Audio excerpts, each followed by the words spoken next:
is something that popped up. We spoke about this like a few weeks ago when we were hanging out, and there was what we were chatting about was like because off the back of your book, as soon as you put yourself out there in the public sphere, it's like you're opening yourself up for criticism and things, and it makes me laugh, but it's like, some of the feedback that you've had in sort of yachting magazines and about your book and stuff, people just basically saying that you've just spent 6 years on a piss up around the world.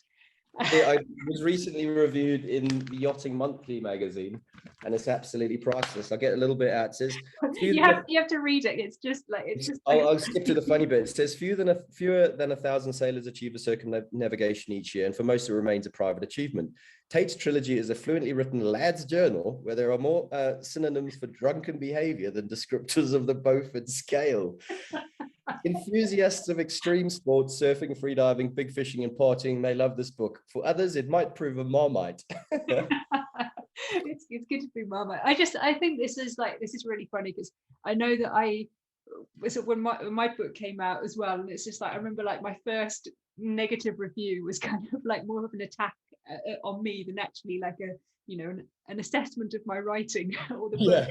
And it's like when you first read that, it's absolutely heartbreaking seeing that coming in, particularly when it's like it's you and it's your life and you put it out there. And I just think it's hilarious, like reading those bits about you, because the way that I've always seen you is that you're this. I mean, there's no way that I could ever keep up with you drinking. But not many can. This is years and years of practice. This is tea, by the way, everyone, in a big cup. It's not that I have a small head. It's actually it's a really big cup. But the way that I see it is just like, I mean, you are the most incredible person. You're the most social person that I know, and the adventures and things that you've had is because of that full cultural immersion into any situation. And that includes, putting yourself out there and like really kind of getting yourself involved with the culture, and whether that's a drinking culture or whatever. And like the adventures that you've had and the stories that you've had, a lot of people that do these kind of circumnavigations or round the world trips often stay very insular.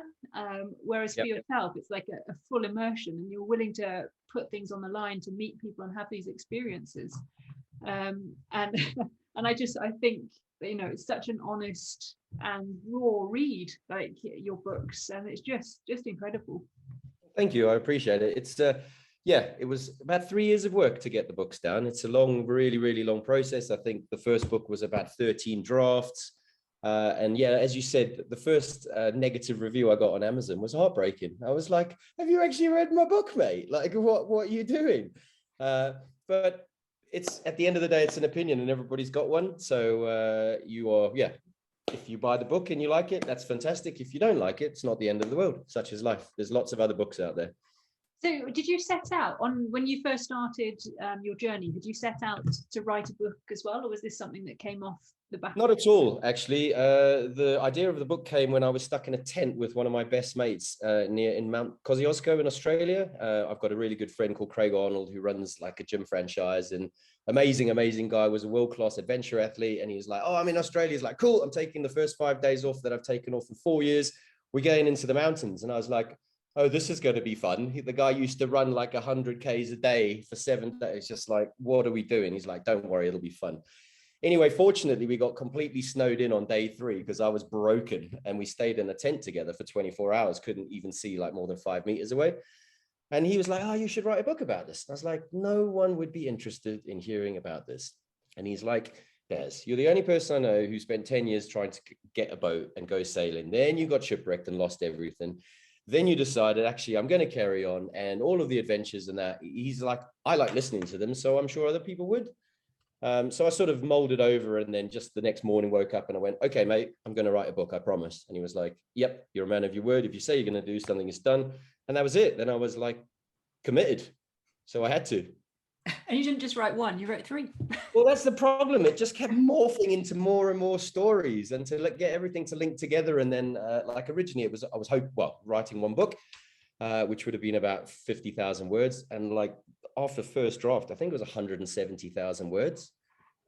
So my publishing company were like, this is like a fantasy novel. No one produces books this big anymore. So it was their idea actually to split it into 3.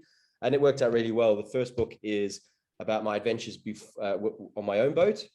And then the next two are almost basically, well, from St. Lucia to Australia, halfway around the world. And then the third book's from Australia back to St. Lucia. So they naturally sort of fell into three, which was really good. So it worked out quite well. But yeah, there was no intention of writing three. It just sort of came about in the end. So there aren't many people that have ever circumnavigated the world. I mean, it really is like, I mean, you're very humble in how you describe things, but there really aren't that many people who've ever done it. I mean, what is it like spending such long periods of time on your own out in this very wild environment? I've seen some of the pictures of the waves and things that you encountered on your way. I mean, like, how do you stay like in control of yourself, like emotionally in those environments? Well, a lot of it's the sort of the setup before you go. You spend like a good week or so making sure everything on the boat is sorted. You've got enough spares. You've got everything in case something can go wrong. It also confidence comes with experience. The more times you've dealt with big storms and that, you become not blasé about them, but you understand what's going to happen. You might not sleep for a week, but that's fine because it's always going to end at some point, and you roll on. And trust in your equipment. At the end of the day, boats, 90% of the time, it's the people that give out, not the boats. So you just have to like keep going. Once you set off, you've got to get there. So there's no option anymore. And what are the sleep patterns like on that? Because I mean, how do you actually sleep? It's very different when you're solo sailing. So solo sailing, you actually, when I was in like the shipping lanes, you can sleep for about 10 minutes, and that's brutal. Like the longest I did was about 3 days, and you basically sleep for 10 minutes, set an alarm, wake up, have a look around, because the big boats travel at about 40 miles. 40 knots, and they can be over the horizon and on top of you in about 12 minutes. So yeah, you're keeping a constant eye, and that is really, really tiring. But when you're on a bigger boat and you've got a crew, you split the watch pattern. So you normally do so that maybe 4 hours on and then 8 hours off, depending on the day, but you get a lot more sleep. And to be fair, ocean crossings are like 99% super chilled, 1% carnage when you catch a fish, or when there's going to be a big storm, or when something goes wrong. But most of the time, it's really, really relaxed. Plenty of time to just chill out, read, watch the world go by, be surprised by animals popping up and birds. And it's just amazing to be completely attuned to your environment and surrounded by your environment, and you're in it, basically. That's the world. There's no tech, there's no Facebook, there's no pings, there's no nothing. It's just you, the crew, your boat, and you've got to be self-sufficient, and that's the thing I love about it. And how do you build up? So if there's anybody listening in who's like fancies like doing something similar, like, I mean, how do you build up the experience for something like this? The best thing, I think, is just to start sailing little boats. Like when I popped in to see you, we went on a little RS Vision, which is I don't know, 16 foot or something, just a little dinghy, because understanding how the wind works is what's required, and a yacht is just upgraded. It's just things are much bigger, a lot more force, but the wind and sails work in exactly the same way.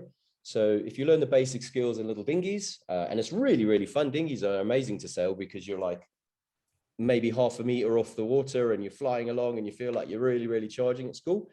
And then just find skippers. There's lots of websites like Cruise Seekers. There's various websites which I can give you some information to put in this later. Just look for people who need crew, because you'd be very, very surprised how difficult it is to find good crew. So a lot of skippers, a lot of like people who do like race weeks in the Solent and things like that, they're always looking for crew. And if you find a decent skipper, all we want to do is impart our knowledge. We want as many amazing people on the ocean as possible, and we want them to be safe for their safety and our safety as well. So it's a really, really beautiful community of people who just want everybody to get the best out of sailing. Yeah. And like on this, I mean, this trip, obviously, it's like you were out there for 6 years, like kind of traveling the world and things. Do you have a highlight over that time? Is there anything that was just like the perfect moment? There was many highlights. It would be difficult to sort of get just to one, but I think sailing into the Galapagos was probably the highest. I'd been reading about that all my life. My uncle had a massive library, and yeah, just watching things with David Attenborough, and then finally arriving there, and it was unbelievable. Within the last 5 miles from the coast, sharks, manta rays, breaching, dolphins, like just it was as if the whole ocean just came out to welcome us in. And it was spectacular. Like you've got the marine iguanas walking around like dinosaurs, and like thousands of seals. And yeah, so for me, the Galapagos was really, really incredible. Yeah. And then in a place called in Fakarava, we dived with like the highest concentration of gray reef sharks in the world. So you're talking like 400 sharks within vision, like just everywhere you could possibly imagine. There was a volcano in what's the name? Got like literally standing on the edge of an active volcano. That was pretty, in Vanuatu. That was phenomenal. Catching 100-kilo marlin. Yeah, there's loads and loads and loads of different highlights. But I think of places, I would say Galapagos was really, really spectacular. Yeah, because I mean, to do a trip like this as well, it's like, to go off, for such a long period of time, there's also, things that you have to give up as well, or, things that you have to compromise on, which I know you did, in terms of, like relationships and things like that, to go off and do a trip like this.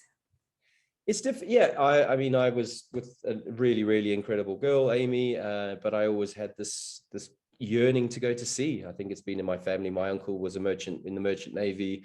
My grandfather was in the Navy. And yeah, it just didn't balance out. And unfortunately, I was like, I don't want to regret anything. I don't want to wake up and be old one day and go, all I've done all my life is just earn lots of money, bought a big house, bought a big car, gone on a few holidays. That's just not the life I want to lead.